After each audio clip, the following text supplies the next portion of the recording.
இன்னைக்கு நம்ம பார்க்க போகிறது மிளகாய். அதாவது ரெட் சில்லிஸ் வாங்குறப்பவும் மிளகாய் தூள் சில்லி பவுடர் அரைக்கிறப்பவும் நம்ம கவனிக்க வேண்டிய முக்கியமான விஷயங்களை பற்றி தான் பார்க்க போகிறோம்.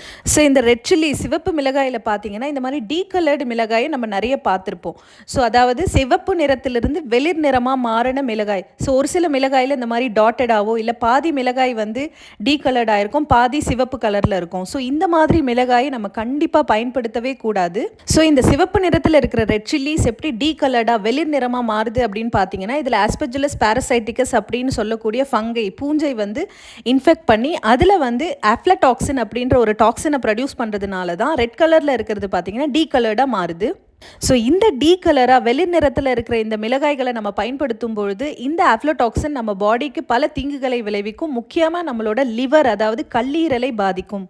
ஸோ இப்போ ரீசெண்ட் டைம்ஸில் நிறைய பேருக்கு வரக்கூடிய liver related problems, liver cancer, liver failure, இது எல்லாத்துக்கும் ஒரு முக்கியமான காரணம் இந்த